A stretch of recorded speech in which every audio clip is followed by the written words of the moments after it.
Hi, I'm Mike Moore, Director of 21st Century Skills Development. And I'm Dave Dolman, Director of Learning Technology.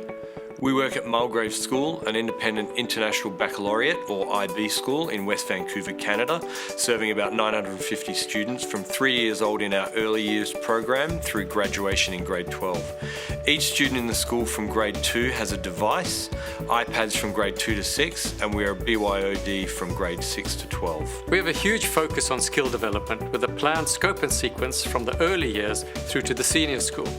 Both the IB Approaches to Learning, or ATL skills, and the new competency-based British Columbia curriculum provide a very strong framework for this. Our rationale for using BrightBytes was that it provides a research-based set of standards against which we could measure how we were doing in terms of using technology to develop our students' skills. Importantly, both students and teachers are surveyed so that the teacher views can be triangulated with supporting student perceptions. We've partnered with BrightBytes since 2016, and in that time have collected data annually. The initial survey gave us great baseline data to establish where we were and what areas to prioritise for developing. Subsequent surveys have given us a measure of progress, and interrogating the data helped us refocus attention on areas where we wanted to develop further.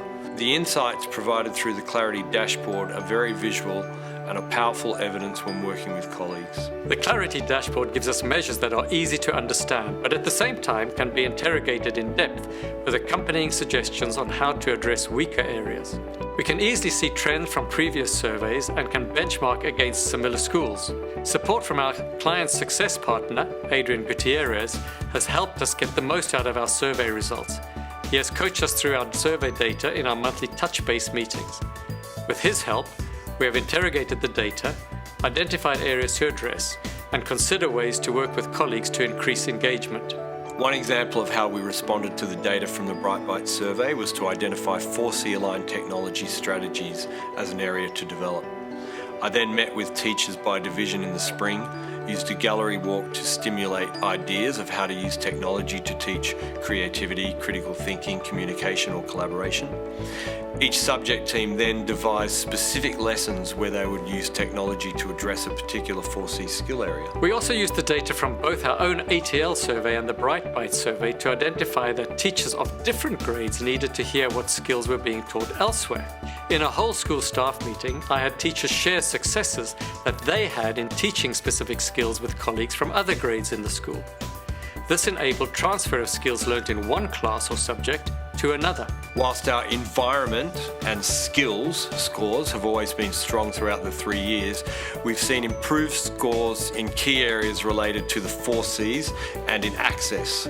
Using the data from the BrightBytes survey and the breakdown presented in the Clarity dashboard, we'll be working on teacher professional development to support student use of technology with the 4Cs. Data from the BrightBytes survey has given us a measure of progress towards our targeted specific areas. The increases reported by teachers and students tell us that the interventions are working because it's impacting classroom practice and ultimately our students' learning. And that, after all, is what it's all about.